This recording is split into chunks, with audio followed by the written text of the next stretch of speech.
জাতীয় বিপ্লব এবং সংহতি দিবস আজ। বন্দি দশা থেকে মুক্ত হন জিয়াউর রহমান। দেশে প্রতিষ্ঠা পায় বহুদলীয় গণতন্ত্র। আসছে সপ্তাহেই খুলছে রাজধানীর টিটিপাড়া আন্ডারপাস। উপরে রেল আর নিচে বাধাহীনভাবে চলবে অন্যান্য যানবাহন। দুধের দাম না বাড়ায় লোকসানে সিরাজগঞ্জের দুগ্ধ খামারিরা। মিল্ক ভিটার সংগ্রহ কমেছে সক্ষমতার প্রায় ৮০%। এবং স্বর্ণের খনি যেন কাল হলো সুদানের। বৈশ্বিক ষড়যন্ত্রের শিকার লাখো মানুষ। আরব আমিরাতের দিকে অভিযোগের তীর।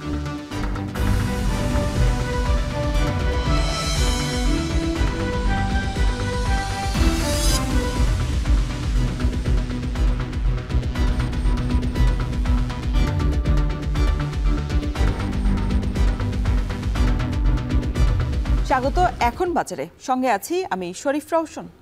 আজ ৭ নভেম্বর, সিপাহী জনতার অভ্যুত্থান দিবস। ১৯৭৫ সালের এই দিনে শাসকের শৃঙ্খল ভেঙে বন্দি দশা থেকে মুক্ত হন মেজর জেনারেল জিয়াউর রহমান। আর সেই মুক্তির মধ্য দিয়েই গণতন্ত্রের নতুন পথে নামে বাংলাদেশ। গৌরব গাথা দিনটি থেকে শিক্ষা নিয়ে গণতন্ত্রের পথে বিপ্লব এবং সংহতিকে উজ্জীবিত রাখার প্রত্যয় বিএনপি নেতাকর্মীদের। বিস্তারিত দেখুন সিফাত শাহরিয়ারের প্রতিবেদনে।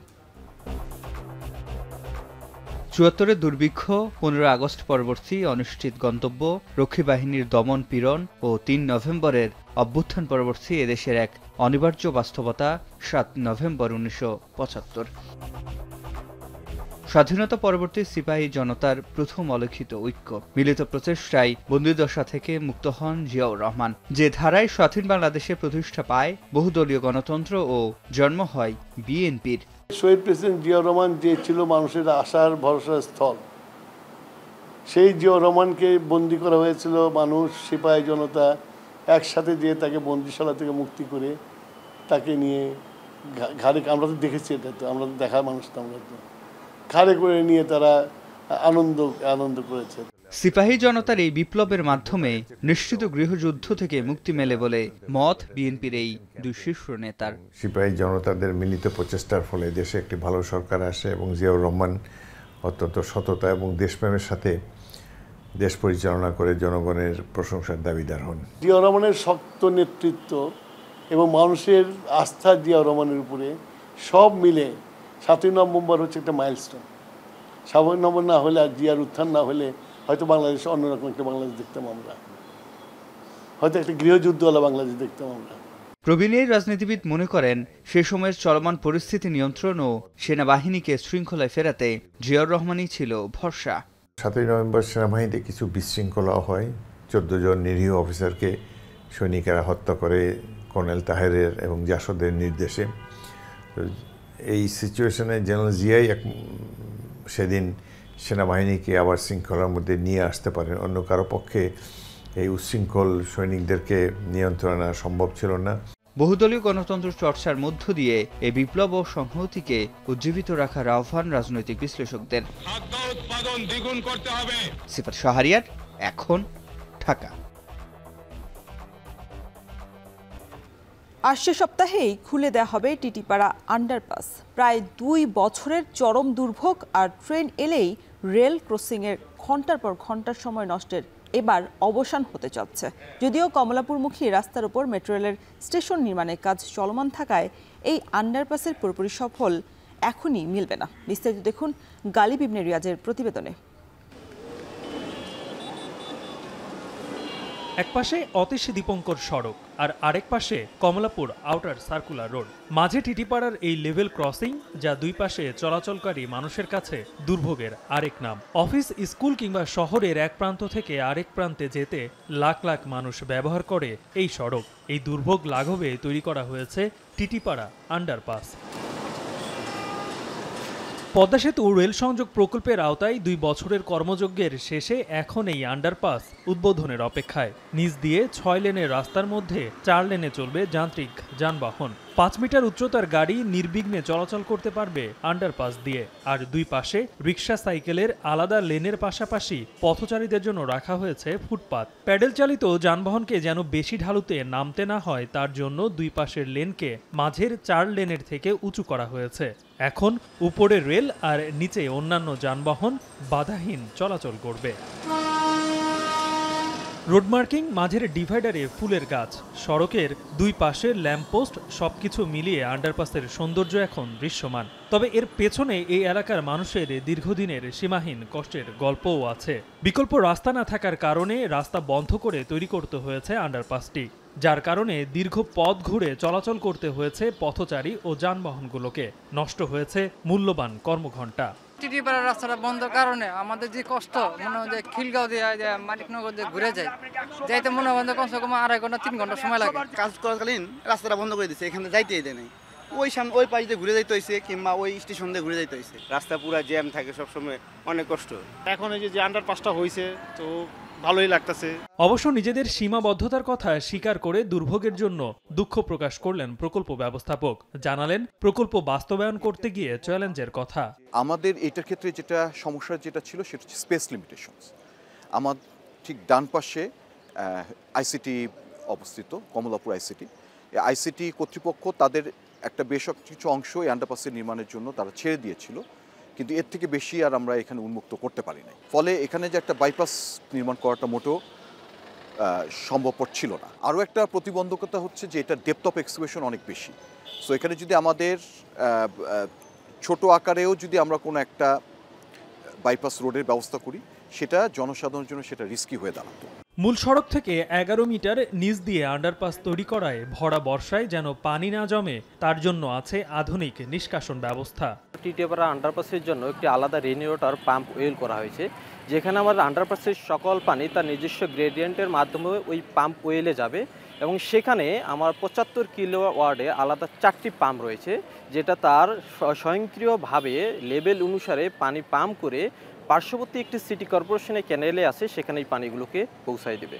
সবকিছু ঠিক থাকলে আসছে সপ্তাহে খুলে দেওয়া হবে আন্ডারপাসটি। এরপর যেন এই স্থাপনার সঠিক রক্ষণাবেক্ষণ হয় সেই দিকে নজর রাখার কথা মনে করিয়ে দিলেন প্রকল্প ব্যবস্থাপক। মূলত এটা রক্ষণাবেক্ষণ শুধুমাত্র একটি গোষ্ঠীর মাধ্যমে হবে না বা একটি স্টেক হোল্ডারের মাধ্যমে। বিশেষ করে যে পাম্প হাউস, এটাকে সঠিকভাবে এটা মেনটেনেন্স করা এবং যাতে করে দুর্যোগকালীন সময় যাতে এটা প্রপারলি অপারেট করতে পারে সেটাকে নিশ্চিত করা, এই কাজটা রেলওয়েকে নিতে হবে। আশা করা যায় যে সরকারি আদেশ বলে আগামী সপ্তাহে আমাদের এই আন্ডারপাসটা খুলে দেওয়া হবে। প্রায় 2 বছরের কর্মযজ্ঞ শেষে আর কিছুদিন পরেই খুলে দেওয়া হবে টিটিপাড়া এই আন্ডারপাসটি। এরপরে এই এলাকার মানুষজন মনে করছে তাদের যে জনদুর্ভোগ এতদিনের সেটি হয়তো শেষ হবে, কিন্তু তা কিন্তু নয়। কারণ কমলাপুর মেট্রো রেল স্টেশনের নিচের রাস্তা এখন পর্যন্ত বন্ধ রয়েছে। এই রাস্তা দিয়ে যদি বড় যাত্রীবাহী বাস এখন পর্যন্ত চলাচল না করার সুযোগ পায়, তাহলে পুরোপুরি এই স্থাপনার সুফল কিন্তু এলাকার মানুষ পাবে না। গালিব ইবনে রিয়াজ, এখন, ঢাকা। মালয়েশিয়ার বেঁধে দেয়া 10 শর্ত পূরণে সমর্থ রিক্রুটিং এজেন্সিগুলোকে তালিকাভুক্ত করতে সক্ষমতার প্রমাণসহ আবেদন গ্রহণ করেছে প্রবাসী কল্যাণ এবং বৈদেশিক কর্মসংস্থান মন্ত্রণালয়। ইতিমধ্যেই কিছু প্রতিষ্ঠানকে প্রত্যয়নও দিয়েছে মন্ত্রণালয়। তবে পিছিয়ে থাকা প্রতিষ্ঠানগুলোর বিষয়ে মন্ত্রণালয়কে বিবেচনা করা এবং শর্ত শিথিলের পরামর্শ দিচ্ছে কর্মী রপ্তানিকারক প্রতিষ্ঠানগুলো। শর্ত মেনে নিতে পারলে জনশক্তি পাঠানো সহজ হবে বলছে বাইরা সংশ্লিষ্টরা। আরও জানাচ্ছেন কামরুল হাসান জনি। প্রায় 2.5 বছর স্থগিতাদেশ থাকার পর গত আগস্ট মাসে নতুন করে কর্মী নিতে আগ্রহ দেখায় মালয়েশিয়া। সম্প্রতি বিদেশি রিক্রুটিং এজেন্সিকে 10টি বাধ্যতামূলক মানদণ্ড বেঁধে দেয় দেশটি। এতে করে ভারত, নেপাল, পাকিস্তান, মিয়ানমারের মতো কর্মী পাঠানোর সমান সুযোগ আসে বাংলাদেশের।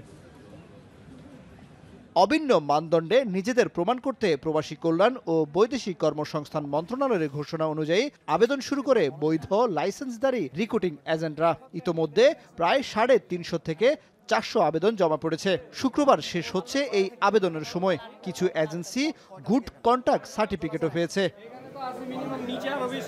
জনশক্তি কর্মসংস্থান ও প্রশিক্ষণ ব্যুরো কার্যালয়ে প্রত্যয়ন প্রত্যাশীদের ভিড় ছিল বৃহস্পতিবার বিকেলেও। অতিরিক্ত ভিড়ে দুপুর পর্যন্ত তালা ঝুলিয়ে রাখা হয় কর্মসংস্থান অনুবিভাগে, যদিও এই বিষয়ে কথা বলতে রাজি হয়নি কর্তৃপক্ষ। মালয়েশিয়ার বেঁধে দেয়া মানদণ্ডে নিজেরা সক্ষম বলছেন Bangladesh overseas employment and services লিমিটেডের ব্যবস্থাপনা পরিচালক। গত বছর প্রস্তুতি নেয়া প্রায় ৮,০০০ কর্মীকে নতুন করে দেশটিতে পাঠানোর প্রস্তুতিও নিচ্ছে এই প্রতিষ্ঠান। ওএসএল যে কাজটি করছে সেটি হচ্ছে গত বছর প্রায় ৮,০০০-এর মতো মানুষ যেতে পারেনি, সে মানুষগুলোকে নিয়েই এখন হচ্ছে যে ওএসএল কাজ করছে। তাদের একটা সংখ্যা আমরা আশা করছি যাবে এবং সেভাবে প্রিপারেশন নেওয়া হচ্ছে। দেশের অনেক রিক্রুটিং এজেন্সি মালয়েশিয়ার বেঁধে দেওয়া শর্ত পূরণে সক্ষম, তবে কোনো প্রতিষ্ঠান পিছিয়ে থাকলে বিষয়টি মন্ত্রণালয় বিবেচনা করার পরামর্শ বায়রার সাবেক মহাসচিবের। যে 10টা কন্ডিশন দিচ্ছে, এটার মধ্যে 10টা না হলে অনেকের 9টা ফুলফিল করতে পারবে, এটা মন্ত্রণালয় দেখবে। মন্ত্রণালয় যেহেতু ওয়ার্কিং কমিটির মিটিংয়ে তারা কথা বলতেছে, মন্ত্রণালয় যেহেতু কান্ট্রি টু কান্ট্রি তারা কথা বলতেছে, তারা এই বিষয়গুলো অ্যাড্রেস করবে। আমার তো মনে হয় যে বেসরকারি রিক্রুটিং এজেন্সিগুলি যদি সেই মানদণ্ড মেনটেন করে, আজকে যেহেতু মালয়েশিয়ান শ্রমবাজার যে বন্ধ হয়েছে, সেই বন্ধটা কিন্তু হয়তো থাকবে না। মালয়েশিয়ায় কর্মী পাঠানোর শর্ত অনুযায়ী বেসরকারি রিক্রুটিং এজেন্টের ক্ষেত্রে লাইসেন্স পাওয়ার পর ন্যূনতম 5 বছরের পরিচালনার অভিজ্ঞতা কিংবা 10,000 বর্গফুট আয়তন বিশিষ্ট স্থায়ী অফিস, অবকাঠামোগত সুবিধা আদৌ কতটি রিক্রুটিং এজেন্সি দেখাতে পারবে কিংবা নিজেদের সক্ষমতা যাচাইয়ের পরীক্ষায় উত্তীর্ণ হতে পারবে, সেটি এখন বড় প্রশ্ন। কামরুল হাসান জনি, এখন, ঢাকা। মাগুরার বাজারে বেড়েছে মাছের সরবরাহ, এতে সব ধরনের মাছের দামই কিছুটা কমেছে। দর্শক, এই বিষয়ে আরো বিস্তারিত জানাতে মাগুরা বড় বাজার মাছের বাজার থেকে যুক্ত হয়েছেন সহকর্মী বিশ্বজিৎ বাপি। বাপি, কোন মাছ কত দামে বিক্রি হচ্ছে, আর আজ যেহেতু ছুটির দিন, সে তো অন্যান্য দিনের তুলনায় আজ ক্রেতা উপস্থিতি কেমন দেখছেন?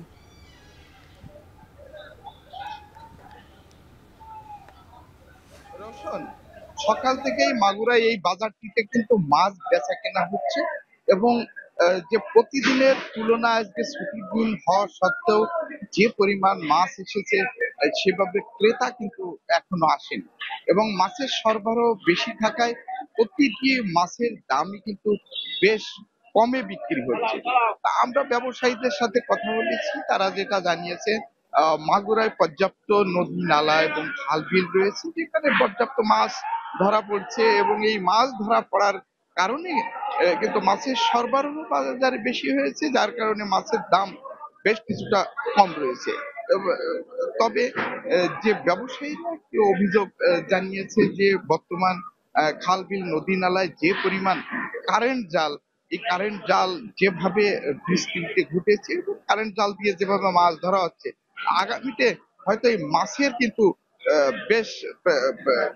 মাছ কিন্তু বেশ কমে যাবে মনে বলছে ব্যবসায়ীরা। তো সবকিছু মিলিয়ে যে দেশি মাছ যেটি পুঁটি, ট্যাংরা, শিং এবং যে কই মাছ, এই মাছগুলো গত সপ্তাহেও যেটি বিক্রি হয়েছিল 800-850 টাকা, এই মাছগুলো কিন্তু আজ বিক্রি হচ্ছে 500 থেকে 550 টাকা। এছাড়া যে বড় চাষের মাছ রুই কাতলা, এই মাছ গত সপ্তাহে বিক্রি হয়েছিল যেটি 500 টাকা, আজ কিন্তু সেটি বিক্রি হয়েছে 400 থেকে 420 টাকা কেজি দরে। এছাড়া ইলিশ মাছের দামও কিন্তু কম রয়েছে, ছোট ইলিশ যেটি বিক্রি হচ্ছে 700 থেকে 750 টাকা, মাঝারি সাইজের ইলিশ কিন্তু 1200 থেকে 1300 টাকা। এছাড়া বেলে, পাবদা, প্রত্যেকটা দেশি মাছের কিন্তু দাম কিন্তু 100 থেকে 120 টাকা পর্যন্ত দাম কিন্তু কম রয়েছে। তো সবকিছু মিলিয়ে মাগুরায় পর্যাপ্ত মাছের বাজারে মাছের সরবরাহ বেশি রয়েছে, পর্যাপ্ত মাছ এসেছে, সেই তুলনায় কিন্তু ছুটির দিন হওয়া সত্ত্বেও ক্রেতা কিন্তু বেশ কম রয়েছে, যার কারণে মাছ কিন্তু বেশ কম দামে বিক্রি হয়েছে। তো এই ছিল মাগুরা বড় বাজার মাছের বাজার থেকে সর্বশেষ দর্শক। মাগুরার মাছ বাজারের পরিস্থিতি জানাতে যুক্ত ছিলেন বিশ্বজিৎ বাপি। দুধের ন্যায্য মূল্য পাচ্ছে না দুগ্ধ ভান্ডার হিসেবে পরিচিত সিরাজগঞ্জের শাহজাদপুরের খামারিরা। গোখাদ্যের দাম ক্রমাগতভাবেই বাড়লেও মিল্ক ভিটা দুধের দাম না বাড়ানোয় প্রতিনিয়তই লোকসান গুনতে হচ্ছে তাদের।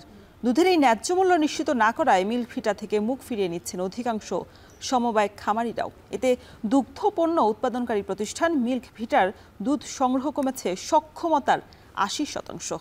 রিফাত রহমানের প্রতিবেদন, ছবি তুলেছেন ইমরান শেখ। দেশের প্রধান দুগ্ধ উৎপাদনকারী এলাকা সিরাজগঞ্জের শাহজাদপুরে রয়েছে প্রায় ৩০,০০০ খামার। এসব খামার থেকে প্রতিদিন উৎপাদিত ৫ লাখ লিটার দুধ দেশের চাহিদার সিংহভাগ পূরণ করে। খামারিদের কাছ থেকে যা সংগ্রহ করে মিলভিটা, প্রাণ, আড়ং ও আকিস সহ বিভিন্ন বিপণন প্রতিষ্ঠান। মিলভিটার আওতাধীন সমবায় সমিতির সদস্যদের দুধ সরবরাহ করতে হচ্ছে প্রতি লিটার ৪৮ থেকে ৫১ টাকায়, আর অন্যান্য বেসরকারি দুগ্ধ সংগ্রহকারী প্রতিষ্ঠান ও ঘোষেরা প্রতি লিটার দুধ কিনছেন ৬০ থেকে ৬৫ টাকা দরে। দামের এমন তারতম্যের কারণে ক্রমাগত লোকসান গুনতে থাকা খামারিরা নিয়ম রক্ষায় স্বল্প পরিমাণে দুধ সরবরাহ করছে মিলভিটায়। ফলে মিলভিটার প্রতিদিন দুধ সংগ্রহ ২ লাখ থেকে কমে দাঁড়িয়েছে ১৫ থেকে ২০,০০০ লিটারে। ৩০-৪০ বছর ৫০ বছর আগে যখন মিলভিটা শুরু হয় তখন দুধ ঘোষের মাধ্যমে গেছে। ঘোষের থেকে দুধ মিলভিটা বেশি দাম দিল, তাই আমাদের এলাকাবাসী মিলভিটা দুধ দিল। এখন মিলভিটায় ১ লিটার দুধ যে দাম দেয় ৫৫ টাকার লিটার দুধের দাম পাওয়া যায়। ১ কেজি ভুষের দামও ৫০ থেকে ৫৫ টাকা মার্কেটে। মিলভিটায় যদি আপনার দুধের দাম দেয় ৫০ টাকা, আমরা বাইরে দুধ বিক্রি করি ৬০ টাকা ৬২ টাকা, তাহলে লিটারে ৮ টাকা ১০ টাকা ডিফারেন্স। আমার যে পরিমাণ মিলভিটায় থেকে দুধের দাম দেয় এই ৪৫-৫০ টাকা, এটা খোলবুসির দাম বেশি। খাদ্যের সাথে তো ডিফারেন্স না থাকে তাহলে কিভাবে খামারিরা পোষাবে?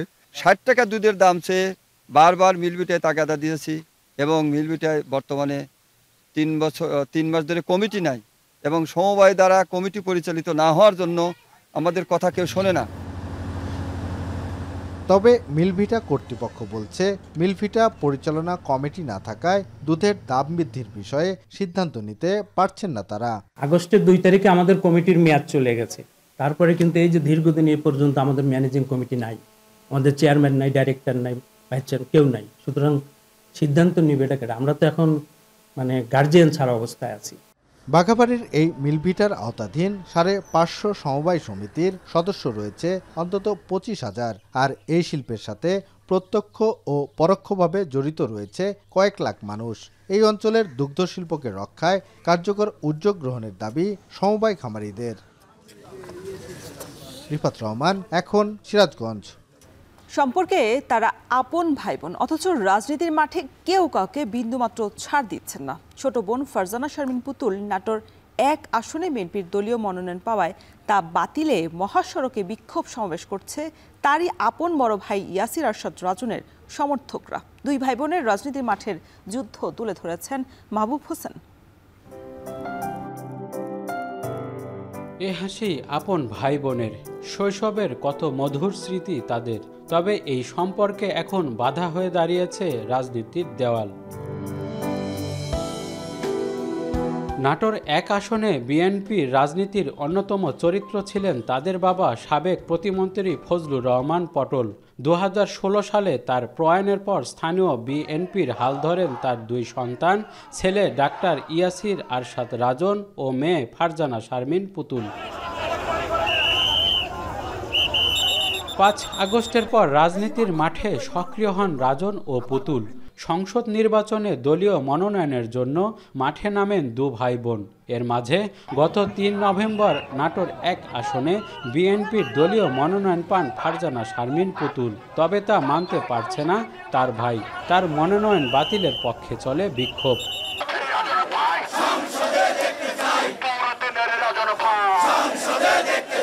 নেতাকর্মীদের সাথে মাঠে থাকবেন বলে সামাজিক যোগাযোগ মাধ্যমে ঘোষণা দেন রাজন নিজেও। আমি আপনাদের সন্তান, আমি পটলের বেটা, আমি আপনাদের বেটা, এই মাটির সন্তান। আমার কর্মজীবন এখানে, আমার রাজনীতি এখানে, এই মাটির জন্য, এই মানুষের জন্য। আমার মৃত্যু হবে এখানে, আমার জানাজা হবে এখানে, আমার দাফনও হবে এখানে। আমরা দুই ভাই বোনই অত্যন্ত যোগ্য এবং যারা বিএনপি করেছে ধানের শীষের প্রতীক চাওয়ার প্রত্যেকেরই কিন্তু আমাদের অধিকার আছে। রাজনীতিতে অনেক ধরনের স্ট্র্যাটেজি থাকতে হয়। আমরা দুই ভাই বোন একসাথে মাঠে ছিলাম, একসাথে মাঠে আছি। যদি ভাইয়া মনোনয়ন পেতেন তাহলে আমরা একইভাবে একসাথে কাজ করতাম। কিন্তু হ্যাঁ, প্রত্যেকটা জায়গায় কিছু দুষ্কৃতিকারী থাকে যারা এই ধরনের ঘটনাগুলো ঘটানোর চেষ্টা করে। নাটোর ১ আসনে রাজনীতি বনাম পারিবারিক সম্পর্কের এই ঘটনা সৃষ্টি করেছে উত্তেজনা। তবে রাজন সমর্থকদের কাছে প্রশ্ন ছিল, একই পরিবার এবং ভাই বোন, তবুও কেন এমন মতপার্থক্য? ফারজান শামীম পুতুল তার গ্রুপ না করার কারণে, রাজনের গ্রুপ করার কারণে আমাদের প্রায় 135 জন 38 জন ছাত্রদল যুবদলের কর্মীদের মিথ্যা মামলা দিয়ে জেল খাটিয়েছে। কিছু কুচক্রী ওরা হচ্ছে লুটপাটকারী খাওয়ার কারণে ওনারা হচ্ছে রাজনের সাইড করে দিয়া উনি অসুস্থ দেখায়া ওনাকে অসুস্থ দেখায়া পুতুলের আম্মাক সঙ্গে করে লিয়া এই রাজনীতি ছাড়া হয়েছে, হয় ওনাকে লিয়া রাজনীতি করে বেড়াচ্ছে। তবে স্থানীয় বিএনপির অনেকের আশা, সমঝোতার মাধ্যমে শেষ পর্যন্ত ছোট বোন পুতুলের পাশে থাকবেন বড় ভাই রাজন। মাহবুব হোসেন, এখন নাটোর। শেরপুরের নালিতাবাড়িতে নলকূপ খননের সময় ভূগর্ভ থেকে অনবরতই গ্যাস নির্গত হওয়ার ঘটনা ঘটেছে। প্রায় 2 সপ্তাহ ধরে এই গ্যাস দিয়েই বাড়ির লোকজন সহ প্রতিবেশীরা রান্নার কাজও করেছেন। খবর পেয়ে ঘটনাস্থল পরিদর্শন করে স্থানীয় প্রশাসন এ সময় দুর্ঘটনা এড়াতে অরক্ষিত গ্যাস ব্যবহার বন্ধ করে দিয়ে সতর্ক করা হয়েছে। এদিকে হঠাৎ করেই নলকূপের ভেতর থেকে গ্যাস বের হওয়ার ঘটনায় এলাকায় চাঞ্চল্য সৃষ্টি হয়েছে। জাহিদুল খান সৌরভের প্রতিবেদন। শেরপুরের নালিতাবাড়ি উপজেলার গাছখরা গ্রামে পরিবার সহ বসবাস করেন হোটেল শ্রমিক নূর মোহাম্মদ। পরিবারের নিরাপদ পানির চাহিদা মেটাতে 14 অক্টোবর সকালে তিনি গভীর নলকূপ স্থাপনের কাজ শুরু করেন। এদিন শ্রমিকেরা প্রায় 55 ফুট গভীরে পাইপ স্থাপনের পর সেখান থেকে অনবরত বুদবুদ বের হতে শুরু করে। পরে পরীক্ষামূলক নলকূপ স্থাপনের অন্য 2টি স্থানের 40 ফুট গভীর থেকেও একইভাবে তীব্র গন্ধ সহ বুদবুদ বের হওয়ার ঘটনা ঘটে। স্থানীয়রা জানান, গ্যাসের গন্ধ টের পেয়ে আগুন ধরালে সেখানে সাথে সাথে দাউ দাউ করে জ্বলে উঠছে আগুন। এরই মধ্যে সেই গ্যাস ব্যবহার করে নূর মোহাম্মদের পরিবার সহ আশপাশের কয়েকটি পরিবার 10 দিন ধরে রান্নাবান্না করছেন। এখানে আপনার কিছুদিন যাবৎ মোটর করা হয়েছিল, মোটরের জায়গা থেকে হঠাৎ করে আপনার বুদবুদ উঠতেছিল। বুদবুদ ওঠার কারণে আমরা দেখছি যে কোনো জায়গায় মোটরের বোর্ডিংটা ঠিক মতন হচ্ছে না বিদায় আপনার খালি বুদবুদ আসে। এই কারণে আমরা চিন্তা করলাম যেহেতু মোটর হচ্ছে না, বুদবুদ আসার কারণটা কি। দিয়াশলাই দিয়ে আমরা যখন গ্যাস দিয়ে আগুনটা ধরালাম, আগুনটা ধরানোর সাথে সাথে আগুন ধরে যায়। আগুন ধরালে আসলে গ্যাসের সমস্যা, পরে এইভাবে আমরা রান্না খাই, 5-6 বাড়ি আর কি মিলে রান্না করে খাই। সবাই এলাকাবাসী যারা ছিল গণ্যমান্য যারা ছিল কয়েকজন এসে নাকি আগুন ধরাইছে, তারপর নাকি রান্না বান্নার কাজ চলতেছিল। তো সত্যি এসে দেখলাম, আজকে আসলাম, তারপর দেখলাম সত্যি ডিমবাজি করতেছে।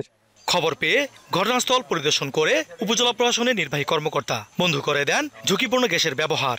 গাছকরা মধ্যপাড়া নামক গ্রামে সেখানে সাবমার্জিবল টিউবওয়েল বোরিং করতে গিয়ে কিছু গ্যাসের সন্ধান পাওয়া গিয়েছে এবং 10 দিন যাবৎ এলাকার লোকজন সেই গ্যাসে রান্নাও করছে, এরকম একটা তথ্য পেয়েছি। তথ্য পাওয়া সাপেক্ষে আমি যে এখানকার যে তিতাস গ্যাস কর্তৃপক্ষ আছে শেরপুরের, ওনাদের সাথে যোগাযোগ করেছে। প্রাথমিক পরিদর্শন সাপেক্ষে যদি গ্যাস পাওয়ার সত্যতা পাওয়া যায় সেক্ষেত্রে আমরা উৎপাদন কর্তৃপক্ষের সাথে যোগাযোগ করব। জনস্বাস্থ্য প্রকৌশল বিভাগের দাবি, পরীক্ষা নিরীক্ষার পর গ্যাস মজুদের পরিমাণ সম্পর্কে জানা যাবে। সেটা বোঝা যাবে এদিকে কতটুকু গ্যাস আছে, এটা যদি কন্টিনিউ করে তাহলে বোঝা যাবে। তবে আমি উপজেলা ইঞ্জিনিয়ারকে দিয়ে তাদেরকে কনফার্ম করেছি যে সেটা যেন ইউনো মহোদয়কে, প্রশাসনকে জানানো হয় যে সেই ডিপার্টমেন্টে সেটা যেন অবগত করা হয়। তারা চেক করে সেটা কতটুকু জৈবাশ্ম আছে বা কতটুকু গ্যাস আছে সেটা যেন তারা নির্ণয় করে। প্রাকৃতিক গ্যাস দেশের জাতীয় সম্পদ। পাশের জেলা জামালপুরেও সম্প্রতি গ্যাসের সন্ধান পাওয়া গেছে। এখানেও বড় কোনো সম্ভাবনা থাকতে পারে বলে মনে করছেন স্থানীয়রা। তবে ঝুঁকিপূর্ণ হওয়ায় অরক্ষিত গ্যাস ব্যবহার না করতে নির্দেশনা দিয়েছে স্থানীয় প্রশাসন। জাহিদুল খান সৌরভ, এখন শেরপুর। 200 বছরের পুরনো পাবনা জেলা শহরটিতে দিন দিনই বেড়ে চলেছে ব্যাটারি চালিত অটো, বাইক আর রিকশার সংখ্যা। গেল কয়েক বছরে এই সংখ্যা বেড়েছে কয়েক গুণ। অটোবাইকের পাশাপাশি অপ্রশস্ত সড়ক আর 2 পাশের ফুটপাত দখল করে গাড়ি পার্কিং, দোকানপাট গড়ে ওঠায় যানজটের শহরে পরিণত হয়েছে পাবনা। মাসুদ রানার প্রতিবেদন। পাবনা শহরের প্রধান সড়ক আব্দুল হামিদ সড়কটি সবার কাছে এখন দুর্ভোগের আরেক নাম। এই সড়কে ব্যাটারি চালিত অটোবাইক ও রিকশার দৌরত্বে তীব্র যানজটের চাপে অতিষ্ঠ জনজীবন। কিন্তু এই সড়ক দিয়ে পাবনা জেলা প্রশাসক, জেলা পরিষদ, আদালত ও হাসপাতাল সহ গুরুত্বপূর্ণ স্থানে যাতায়াত করতে হয় জেলাবাসীকে। সড়কটির উপর মানুষ ও যান চলাচলের চাপ পড়ায় ভেঙে পড়েছে ট্রাফিক ব্যবস্থা। এমনিতেই অপ্রশস্ত সড়ক, তার উপর দুপাশের ফুটপাত দখল করে দোকানের পসরা সাজিয়েছেন অনেকে। এছাড়া মার্কেটগুলিতে গাড়ি পার্কিংয়ের ব্যবস্থা না থাকায় যত্রতত্র পার্কিংয়ে ভোগান্তি কমছে না। এখানে যানজটের মূল কারণ হচ্ছে অতিরিক্ত যানবাহন, মানুষের চেয়ে বেশি যানবাহন হয়ে গেছে এখানে। রাস্তার সাইড দিয়ে পার্কিং করে। আর একটা বিষয় হচ্ছে যে ফুটপাথগুলি যে আছে, এই ফুটপাথগুলি সব হকার্সরা দখল করে আছে একটা বিষয়। শহরের সকল রাস্তাঘাট একদম সরু এবং ছোট। এই রাস্তাকে প্রসারিত করতে হবে, দুই সাইডের দোকানপাট ফুটপাত তুলে দিয়ে এবং 4 লেনে রোড করলে পরে যানজটটা দূর হয়। শহরের যানজট নিরসনে মনিটরিং সহ উচ্ছেদ অভিযান পরিচালনা করছে পৌর প্রশাসন। শীঘ্রই এর স্থায়ী সমাধান হবে বলে জানালেন প্রশাসনের এই কর্মকর্তা। পৌরসভার অভ্যন্তরে যে অবৈধ যানবাহনগুলো রয়েছে, অর্থাৎ যেগুলো লাইসেন্স নেই, সেগুলো কিন্তু আমরা এখন আর চলতে দিচ্ছি না।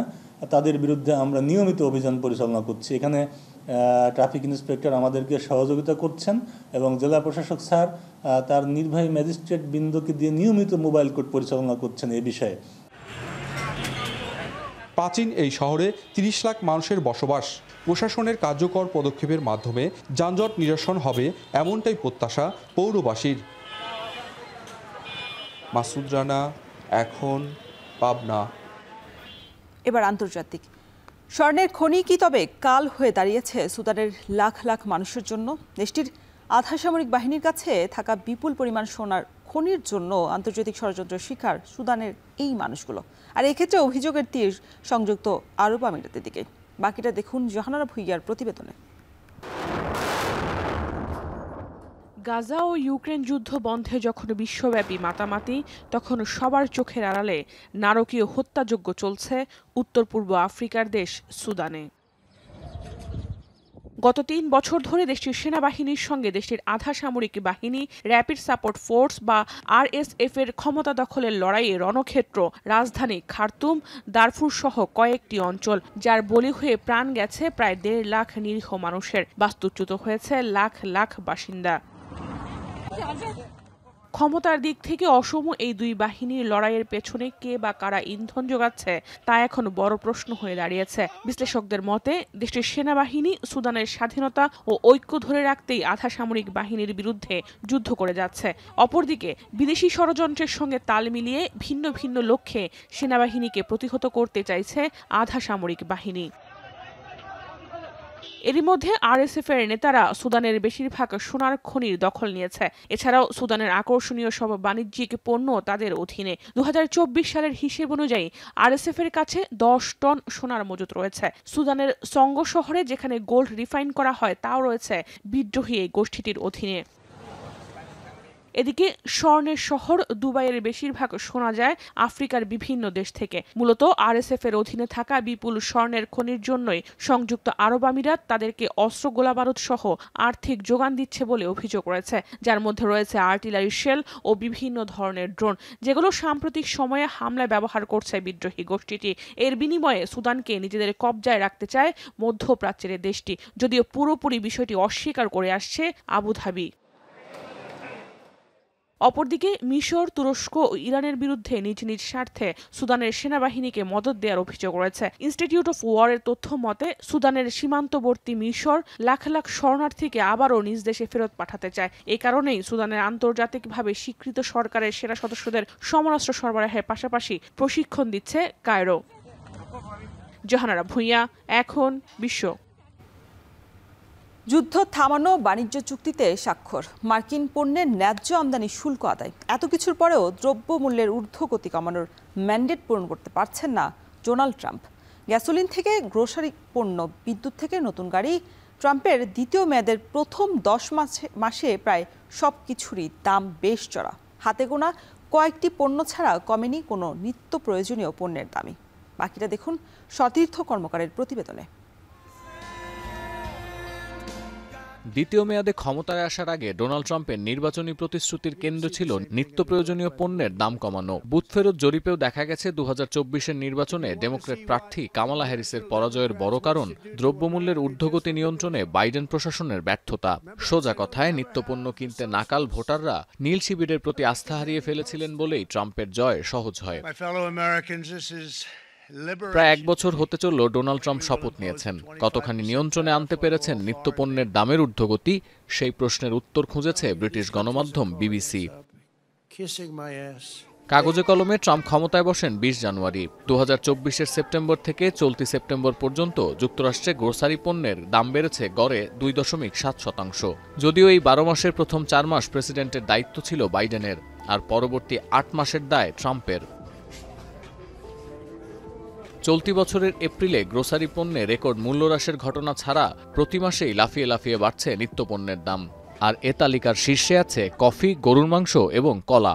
যুক্তরাষ্ট্রের 1/3 কফি আসে ব্রাজিল থেকে, আর সেই ব্রাজিলের পণ্যে 50% শুল্ক আরোপ করেছেন ট্রাম্প। কিন্তু সেক্ষেত্রে কফি বাদে অন্যান্য পণ্যের দামে ঊর্ধ্বগতির কারণ কি? তবে ট্রাম্পের দ্বিতীয় মেয়াদে বাইডেন প্রশাসনের তুলনায় কমেছে মাখন ও উদ্ভিজ্জ তেল, আইসক্রিম এবং হিমায়িত সবজির দাম। 12 থেকে 18 মাসে বিদ্যুতের দাম অর্ধেকে নামিয়ে আনবেন 2024-এর আগস্টে নির্বাচনী প্রচারে এই কথাই বলেছিলেন ট্রাম্প। দেখা যাচ্ছে 2025-এর জানুয়ারির তুলনায় আগস্টে আবাসিক এলাকায় প্রতি ইউনিট বিদ্যুতের জন্য খরচ করতে হচ্ছে অতিরিক্ত 1.7 সেন্ট। দ্বিতীয় মেয়াদে ক্ষমতায় গেলে $2 কমে মিলবে প্রতি গ্যালন গ্যাসোলিন, এমন প্রতিশ্রুতি দিয়েছিলেন মার্কিন প্রেসিডেন্ট। চলতি বছরের 20 জানুয়ারি যুক্তরাষ্ট্রে প্রতি গ্যালন গ্যাসোলিনের বাজার মূল্য ছিল $3.125। বর্তমানে মার্কিন মূল্যকে গ্যালন প্রতি গ্যাসোলিনের দর $3.079। হোয়াইট হাউসের দাবি গ্যাসোলিনের জাতীয় গড় মূল্য এখন $2.97, যদিও তা ট্রাম্পের প্রতিশ্রুতির ধারে কাছে নেই। 2025-এর জানুয়ারির পরিসংখ্যানকে টেক্কা দিয়ে সেপ্টেম্বরে যুক্তরাষ্ট্রের নতুন গাড়ির দাম বেড়েছে গড়ে প্রায় $50,000। 1 বছরে নতুন গাড়ির দাম 2 থেকে 3% বাড়তে পারে, কিন্তু ট্রাম্পের এই শুল্ক নীতির কারণে এই হার 4% পর্যন্ত পৌঁছেছে বলে অভিযোগ বাজার বিশ্লেষকদের।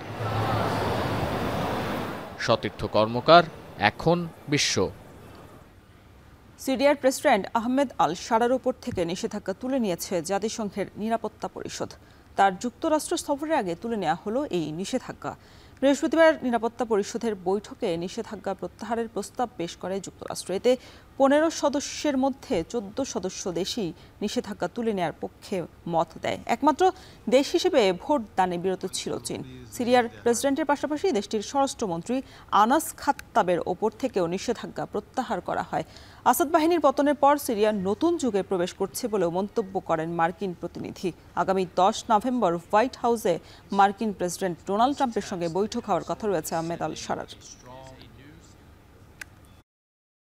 10 নভেম্বর ব্রাজিলে 30তম কপ সম্মেলন শুরুর আগে বিশ্ব নেতাদের সমালোচনায় মুখর পরিবেশ কর্মীরা। পরিবেশ দূষণের সবচেয়ে বেশি দায়ী ধনী দেশগুলোর নেতাদের নিষ্ক্রিয়তা নিয়ে প্রশ্ন তুলে অভিনব পন্থায় জানাচ্ছেন প্রতিবাদও। এরই মধ্যে জাতিসংঘের সতর্ক বার্তায় বলা হয়েছে, উষ্ণায়নকে 1.5 ডিগ্রি সেলসিয়াস অতিক্রম করা থেকে বিরত রাখার পদক্ষেপে অগ্রগতি না থাকায় 2.3 থেকে 2.5 ডিগ্রি সেলসিয়াসের চরম উষ্ণায়নের পথে এগোচ্ছে বিশ্ব। আরও দেখুন তৌহিদুর রহমানের প্রতিবেদনে। জলবায়ুর ক্ষতিকর প্রভাব মোকাবিলার প্রশ্নে বিশ্বমোড়লদের নিষ্ক্রিয়তার প্রতিচ্ছবি তুলে ধরে এভাবেই প্রতিবাদ জানিয়েছেন একদল পরিবেশকর্মী। ক্ষোভ ছাড়ার অভিনব এই পন্থায় লক্ষ্যবস্তু করা হয় যুক্তরাষ্ট্র, ব্রাজিল, আর্জেন্টিনা, যুক্তরাজ্য, ফ্রান্স ও ইউরোপীয় কমিশনের প্রেসিডেন্টকে।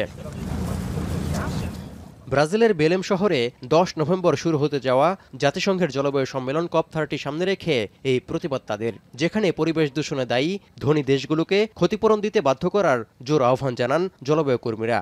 While the world is on fire, so it's time to change. Please wake up. Please make something about the world, and it's about tax. People that are really polluting the world are not paying tax, are not paying the consequence of the pollution.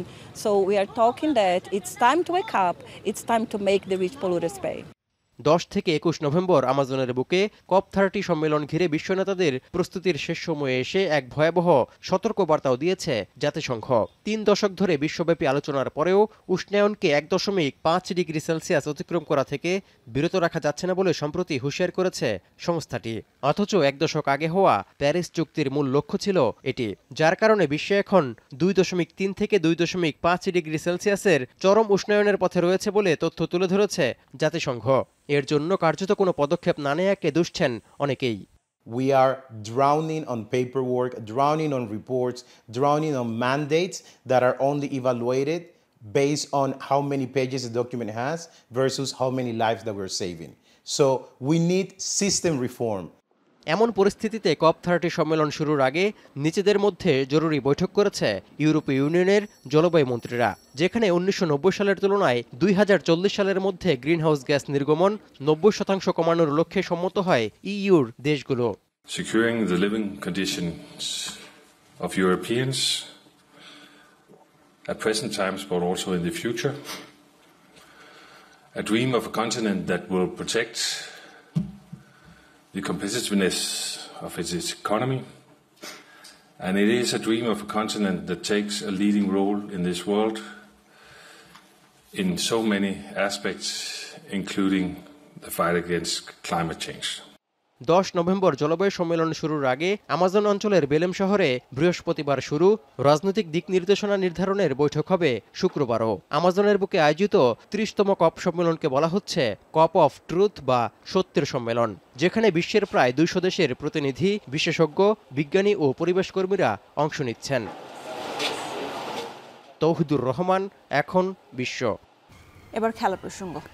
200-র বেশি আর্চারের অংশগ্রহণে 8 November জাতীয় স্টেডিয়ামে শুরু হচ্ছে Asian archery championship. নিরাপত্তা নিশ্চিতে ফেডারেশনের পক্ষ থেকে এরই মধ্যে বেশ কয়েকদিন আগে চিঠি দেওয়া হলেও জাতীয় ক্রীড়া পরিষদের নেই কোনো সাড়া। তবে নভেম্বরে পুরুষ এবং নারী ফুটবল দলের ম্যাচকে ঘিরে এরই মধ্যে 7 দিন জাতীয় স্টেডিয়ামের দোকান বন্ধ রাখার ঘোষণা দিয়েছে জাতীয় ক্রীড়া পরিষদ। তাতে বিশাল অঙ্কের ক্ষতি হওয়ার শঙ্কায় মালিক সমিতি। বিস্তারিত দেখুন প্রতিবেদনে। চান মিয়া ঊর্ধ্বমূল্যের বাজারে গ্রামের পাট চুকিয়ে ঢাকার যান্ত্রিক শহরের কোলাহলে কাটিয়ে দিয়েছেন দীর্ঘ 34 বছর। ঢাকার গুলিস্তান স্টেডিয়াম মার্কেটে দোকান নেয়ার সামর্থ্য না থাকায় বাইরের একটি অংশে মাত্র 3 ফিট জায়গায় মোবাইলের ব্যাক কভার বিক্রি করেই 2 সন্তান আর স্ত্রীসহ 4 জনের সংসারের হাল টেনে যাচ্ছেন তিনি একাই। তবে পরিবারের উপার্জনক্ষম একমাত্র ব্যক্তির কপালে চিন্তার ভাঁজ। আন্তর্জাতিক ম্যাচ হলেই বন্ধ থাকে স্টেডিয়াম মার্কেট। তাতে বেচা কেনার দুর্দিনে সে ক্ষতি পুষিয়ে উঠতে বেশ হিমশিম খান চানমিয়ার মতো বাকি দোকানিরাও।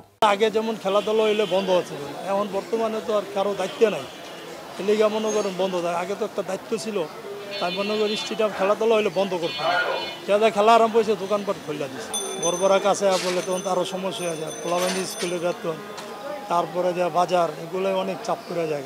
এতদিন তো একটানা বন্ধ করা, যেহেতু দোকানের ইয়াটিয়া স্টাফ ভাড়াটা অনেক কিছু আমাদের ক্ষতি হয়ে যাবে। ব্যাডমিন্টন সিজন চলছে, সেক্ষেত্রে যদি টানা 5 দিন বন্ধ থাকে, সেক্ষেত্রে আমরা ব্যবসায়ীরা যারা আছি আমরা খুব কঠিন অর্থনৈতিক আর কি ক্ষতির সম্মুখীন হব। সার্বিক বিবেচনার দিক দিয়ে আমরা চাইবো যে আমরা যেন দোকান খোলা রাখতে পারি এবং আমরা যেন আমাদের ব্যবসা পরিচালনা করতে পারি। গেলবার বাংলাদেশ সিঙ্গাপুর এবং বাংলাদেশ হংকং ম্যাচের আগে স্টেডিয়াম মার্কেট বন্ধ ছিল বেশ কয়েকদিন। তাতে স্টেডিয়ামের ক্রীড়া সরঞ্জাম, ইলেকট্রনিক্স পণ্যসহ বিভিন্ন ব্যবসায় প্রতিষ্ঠানের 20 কোটি টাকারও বেশি ক্ষতি হওয়ার কথা জানিয়েছেন দোকান মালিক সমিতি। এবারও নভেম্বরে বাংলাদেশ পুরুষ দলের 2টি আন্তর্জাতিক ম্যাচ এবং নারী ফুটবল দলের ত্রিদেশীয় টুর্নামেন্ট থাকায় প্রায় 7 দিন বন্ধ থাকার চিঠি এরই মধ্যে স্টেডিয়ামের দোকান মালিক সমিতিকে পাঠিয়েছে জাতীয় ক্রীড়া পরিষদ। তাতে উভয় সংকটে মালিক সমিতির সভাপতি। বাবুর সাথে কথা বলছি, এনএসসির সাথে কথা বলছি, কিন্তু ওনারা বলছেন যে আপনাদের সমন্বয় করে আমরা একটা চিঠি দেব, কিন্তু এই চিঠিটা কিন্তু আমাদের সমন্বয় করে দেয় নাই। যদি এরকম প্রত্যেকবারই বন্ধ দিয়ে দেয়, আমরা একটা সময় দেখা যায় যে স্টেডিয়াম ইলেকট্রনিক ব্যবসা থাকবে না, আমরা কিন্তু পথে বসে যাবো। ইতিমধ্যে আমরা অনেক সাফারার, আমাদের অনেক সময় দোকানদের বনি হয় না। যুদ্ধের আগে তৈরি জাতীয় স্টেডিয়ামের সংস্কার হয়েছে বেশ কয়েকবার। সবশেষ সংস্কার শেষে 2025 সালের মাঝামাঝিতে বাংলাদেশ ভুটান ম্যাচ নিয়ে ফিরেছে খেলা। এবার ফুটবল অ্যাথলেটিক্সের পর ঐতিহাসিক এই স্টেডিয়ামে 30 দেশের 200-রও বেশি আর্চারদের অংশগ্রহণে বিশাল আয়োজনে হবে এশিয়ান আর্চারি চ্যাম্পিয়নশিপ টুর্নামেন্ট। এরই মধ্যে আর্চাররা শুরু করেছেন নিজেদের প্রস্তুতি। নিরাপত্তার স্বার্থে ফুটবল ম্যাচের আগে এনএসসি কঠোর হলেও আর্চারির ক্ষেত্রে ভিন্ন মনোভাব পরিষদের, যে কারণে জাতীয় স্টেডিয়ামে অতিথি হিসেবে বিশাল এই আয়োজনের সুযোগ পাওয়া আর্চারি ফেডারেশনকে নিরাপত্তা থেকে স্টেডিয়াম ভেন্যুর সবকিছুই নিশ্চিত করতে হচ্ছে নিজেদেরকে। নিরাপত্তা নিশ্চিতে ক্রীড়া পরিষদের সহযোগিতা চেয়ে ফেডারেশন বেশ কয়েকদিন আগে চিঠি দিলেও তাতে কোনো সাড়া মেলেনি দায়িত্বপ্রাপ্তদের কাছ থেকে। আমি এখন রিয়াদে আছি, এর মধ্যে আমি থাকাকালীন অবস্থায় পাইনি, এর মধ্যেও চিঠি দিয়েছেন কিনা আমার নলেজে নাই। যদি চিঠি ওনারা দিয়ে থাকে তাইলে আপনার হয়তো বা আমরা চিন্তা ভাবনা করবো। যে এনএসসি জায়গা ওরা অ্যাকচুয়ালি এটার নিরাপত্তা ইনশিওর করবে, তারপরে যাতে সব কিছু সুন্দর থাকে। এটা শুধু আসলে তো আর্চারি না, এটা হচ্ছে আমাদের বাংলাদেশের একটা প্রতিচ্ছবি হবে হয়তো যারা বাইরে থেকে আসতেছে। তো এটা নিশ্চয়ই ওনারা পাননি, জানি না, আমাদের কাছে রিসিভ কপি আছে। এটা আসলে দুঃখজনক। আপনি যতটুকু ভেহিকেল নিয়ে আমরা কনসার্ন, তার থেকে বেশি হচ্ছে এখানে বহিরাগত লোকজন যারা ড্রাগস নেয়, যারা এখানে রাত্রি যাপন করে, এটা আমাদের জন্য বেশি কনসার্ন। 9 নভেম্বর থেকে শুরু হওয়া টুর্নামেন্টের মূল আনুষ্ঠানিকতায় দর্শক প্রবেশে টিকিট ব্যবস্থা না থাকলেও নিরাপত্তার স্বার্থে করতে হবে রেজিস্ট্রেশন। শরীফ রওশন, এখন, ঢাকা। শেষ করছি এখন বাজার, তার আগে শিরোনামগুলো আরও একবার। জাতীয় বিপ্লব এবং সংহতি দিবস আজ। বন্দি দশা থেকে মুক্ত হন জিয়াউর রহমান। দেশে প্রতিষ্ঠা পায় বহুদলীয় গণতন্ত্র। আসছে সপ্তাহেই খুলছে রাজধানীর টিটিপাড়া আন্ডারপাস। উপরে রেল আর নিচে বাধাহীনভাবেই চলবে অন্যান্য যানবাহন। দুধের দাম না বাড়ায় লোকসানে সিরাজগঞ্জের দুগ্ধ খামারিরা। মিল্ক ভিটার সংগ্রহ কমেছে সক্ষমতার প্রায় 80%। এবং স্বর্ণের খনি যেন কাল হলো সুদানের। বৈশ্বিক ষড়যন্ত্রের শিকার লাখো মানুষ। আরব আমিরাতের দিকে অভিযোগের তীর। এই ছিল এখন বাজারের আয়োজনে। এখন টেলিভিশন ওয়েবসাইটে দেখতে ভিজিট করুন www.ekon.tv। এছাড়া ফেসবুকে যুক্ত থাকতে ভিজিট করুন facebook.com/tv.ekon এবং ইউটিউবে এখন টেলিভিশন সরাসরি দেখতে ভিজিট করুন youtube.com/c/ekontv।